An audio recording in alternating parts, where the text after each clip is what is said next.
인간의 모든 고민은 인간관계에서 비롯된다. 우리는 살면서 수많은 사람에게 상처받고 또 누군가에게 상처를 입힙니다. 손절이 유행하는 시대라지만 관계를 끊어낸다고 해서 과연 내 마음이 편안해질까요? 놀랍게도 심리학의 역사, 그 정점에선 8명의 거장들은 입을 모아 말합니다. 당신을 괴롭히는 그 사람은 사실 당신 마음의 지도가 만들어낸 결과물이다. 오늘 우리는 100년이 넘는 심리학의 지혜를 빌려 지긋지긋한 인간관계의 매듭을 풀어보려 합니다. 프로이트의 무의식부터 아들러의 공동체 감각까지 거장들이 직접 쓴 저서와 육성을 통해 진짜 나를 지키는 관계의 기술을 들어보겠습니다. 1단계 투사와 그림자. 타인은 내 무의식의 거울이다. 프로이트와 융. 우리는 흔히 인간관계의 고통이 저 사람 때문이라고 확신합니다. 나를 무시하는 상사, 이기적인 연인, 말이 통하지 않는 가족. 그들이 변하면 내 고통도 사라질 것이라 믿습니다. 하지만 심리학의 두 거두, 지그문트 프로이트와 칼 구스타프 융은 정반대의 이야기를 합니다. 당신을 괴롭히는 그 사람은 사실 당신의 무의식이 만들어낸 유령이다 라고 말이죠. 먼저 정신분석의 창시자 지그문트 프로이트의 이야기를 들어보겠습니다. 그는 그의 저서 문명 속의 불만에서 인간관계를 필연적인 투쟁으로 정의합니다. 인간은 태어날 때부터 강력한 본능적 욕동, 즉 공격성과 성적 충동을 가지고 태어납니다. 하지만 문명사회는 이를 허용하지 않죠.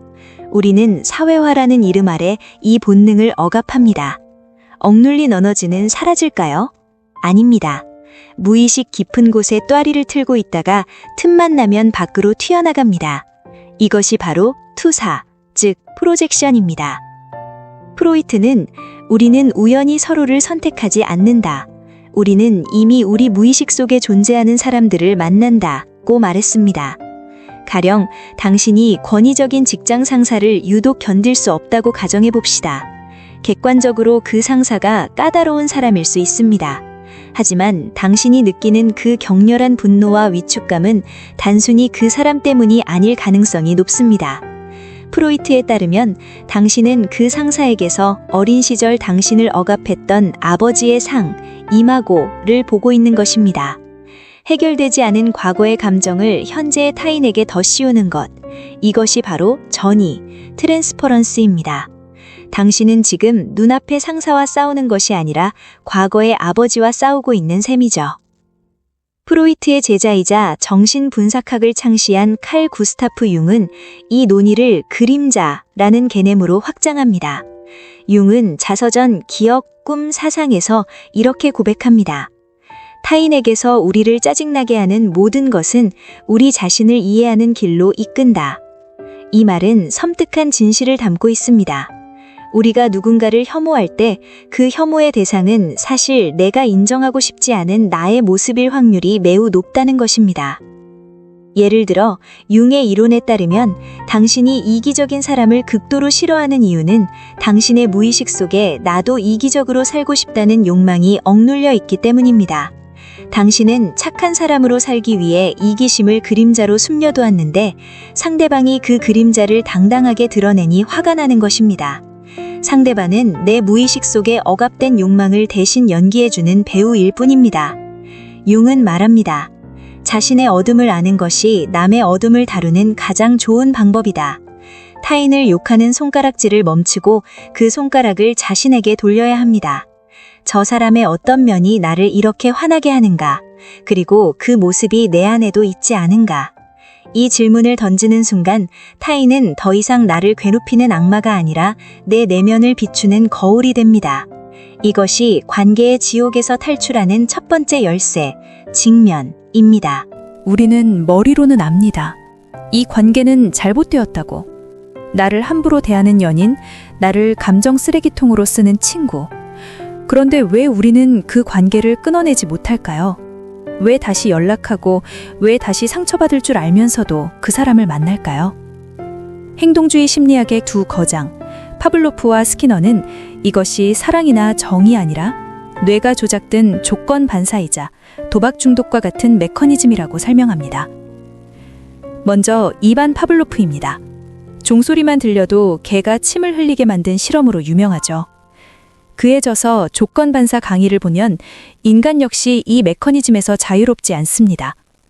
파블로프는 인간은 외부 환경의 자극에 반응하는 거대한 신경 기계 장치라고 냉정하게 정의했습니다. 당신이 누군가의 눈치를 보며 전전긍긍하는 상황을 생각해 봅시다. 상대방의 한숨소리, 미간의 주름, 차가운 말투.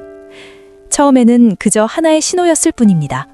하지만 그 신호 뒤에 비난이나 무시 같은 고통스러운 경험이 반복되면서 당신의 뇌는 한숨소리 이퀄 공포라는 공식을 학습해버렸습니다.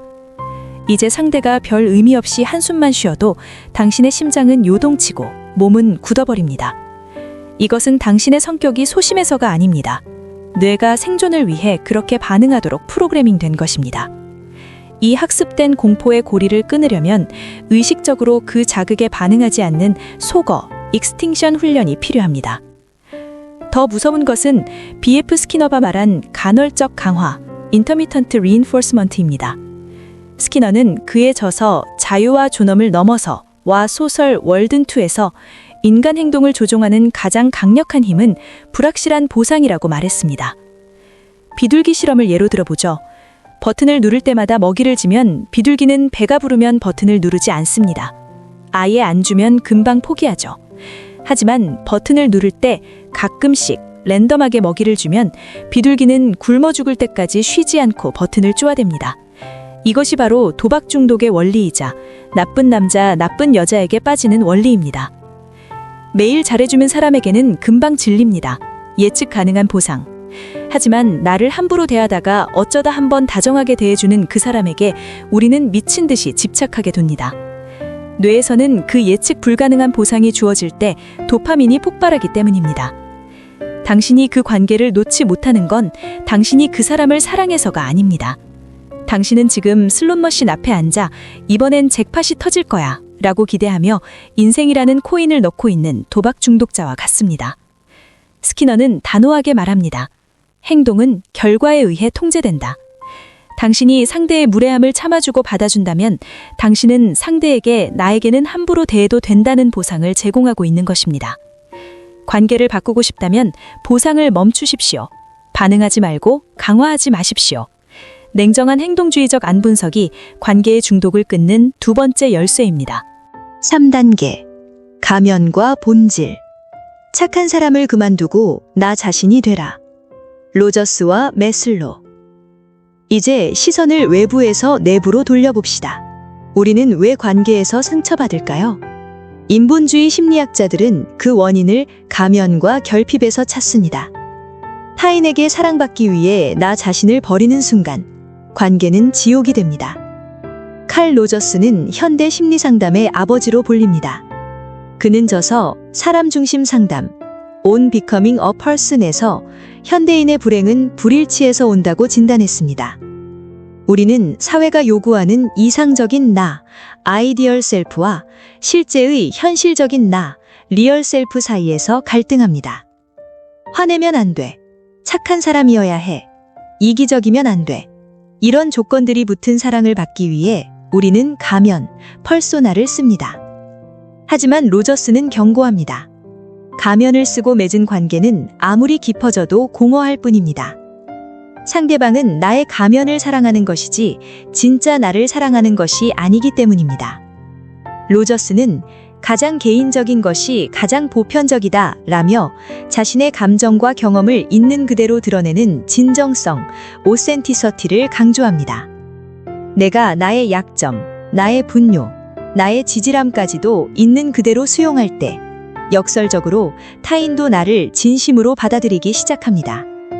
로저스의 말처럼 내가 나를 있는 그대로 받아들일 때 비로소 변화는 시작됩니다. 에이브라햄 메슬로는 욕구 단계 이론으로 유명하지만 그의 인간관계론이 더 깊이가 있습니다. 그는 저서 동기와 성격, 모티베이션 앤 퍼스널리티에서 사랑을 두 가지로 나눕니다. 바로 결핍 사랑, D러브와 존재 사랑, B러브입니다. 대부분의 병든 관계는 결핍 사랑에서 시작됩니다. 내가 외로워서, 내가 불안해서, 경제적으로 의존하고 싶어서 타인을 찾습니다. 이때 상대방은 내 결핍을 채워주는 수단이자 영양제일 뿐 독립된 인격체가 아닙니다. 영양제가 떨어지면 우리는 분노하거나 다른 영양제를 찾습니다. 이것은 사랑이 아닙니다. 생존 본능입니다. 반면 자아 실현에 도달한 사람들은 존재 사랑을 합니다. 메슬로는 자아 실현을 이룬 사람은 고립을 두려워하지 않으며 오히려 그것을 즐긴다고 말했습니다.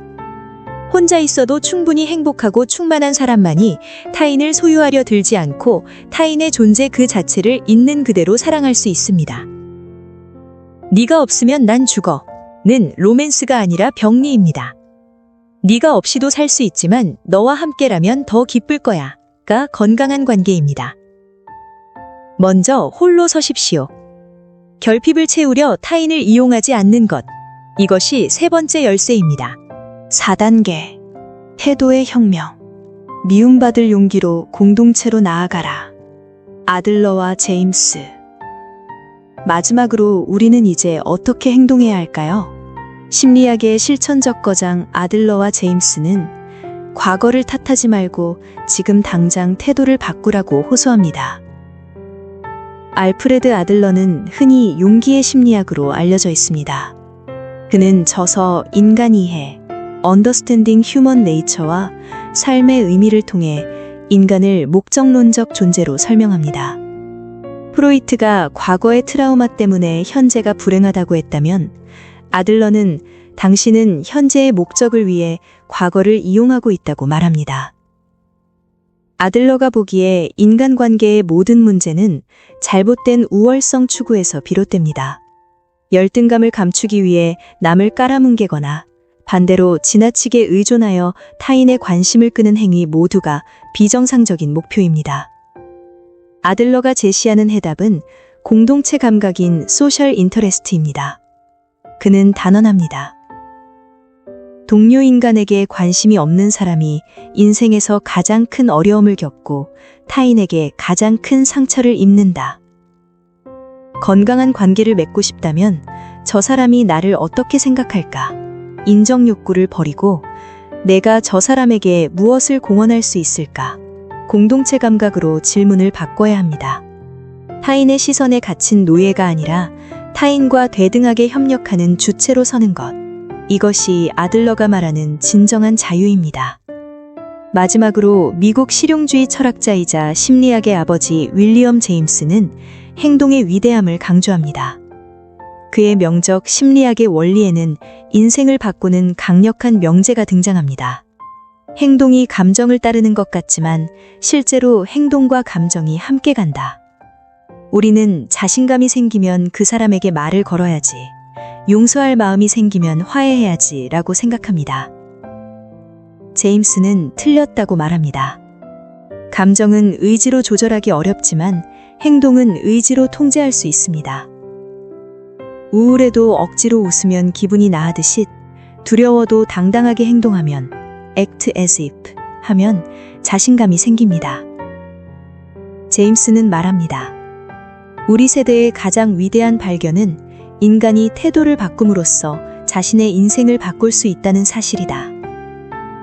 관계가 힘들다면 생각만으로 해결하지 마십시오.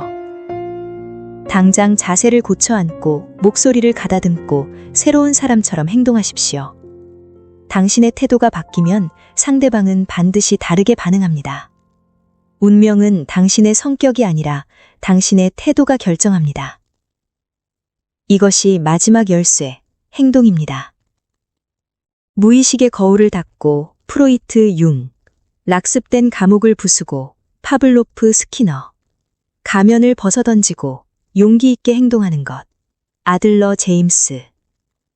이 8명의 거장이 전하는 지혜는 100년이 지난 지금도 유효합니다. 인간관계의 해답은 타인에게 있지 않습니다. 그 답은 언제나 당신 안에 있습니다.